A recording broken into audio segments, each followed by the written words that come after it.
industry sells on eye candy. They sell what I call eye candy. You look at it and you want it. Okay. My philosophy is you ride in it and you want it. Yeah, yeah. The big difference. Okay? So by putting the real super soft engine mounts, you don't get the vibration from the engine transmitting through the whole thing. And now you have to put what they call an engine isolator in there, and then you have to put CV joints in there so that the engine shakes, it doesn't affect the prop at all. Okay, and the prop has to be rigid, otherwise it can't support the propulsion. Right. So if the prop is rigid to support the propulsion, then it has to have an engine isolator system so that you can put real soft mounts on the engine and not transmit all that vibration through. Does that make sense to you? Yeah, yeah. Okay. It should be standard in the industry, but it's not.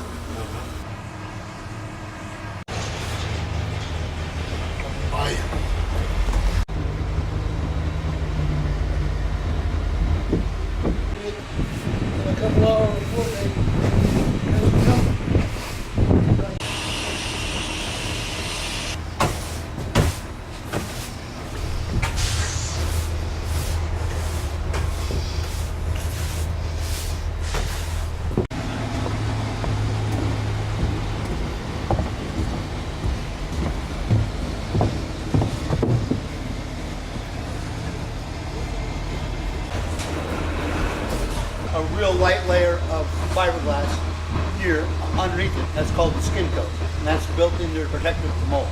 You can't get to it now, but mold's on the other side of that real light layer.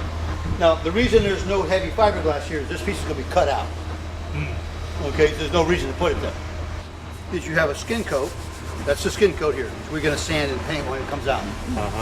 Okay, that'll be painted with. So the color is not in the glass itself? Not at all. Okay, you make one out of polyester base material, then we spray it what's called a gel coat. Yeah. And the gel coat has a color to it.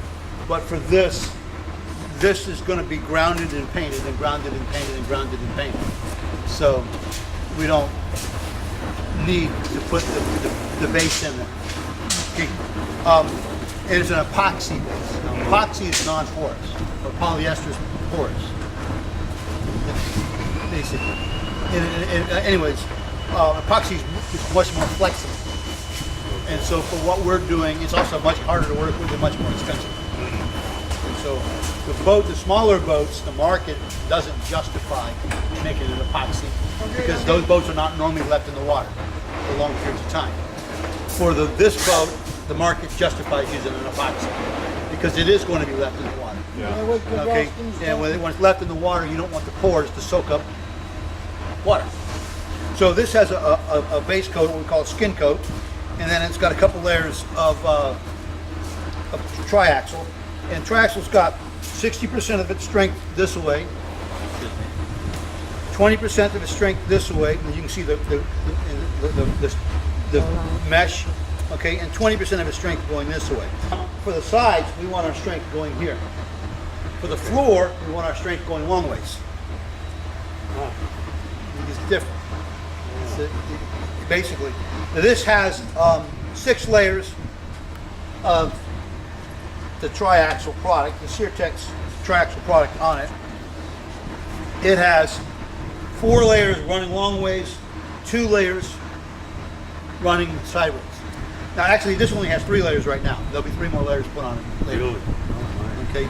So how long does that take, bro? A couple days per layer. That's all? Yeah. Well, when I say per layer, we usually we'll put 3 layers in one shot, all at one time. Okay. So the actual glass going down takes less than a day, but you've got to prepare for it. That's what takes all the time. Prep. All the prep work. You know, for instance, they're going to do one side today, and so they've done about 2 days of getting ready for it, and then they're going to do one side tomorrow. About 2 days getting ready for it. So between every layer, you've got to grind all of it out so it's coarse and etc.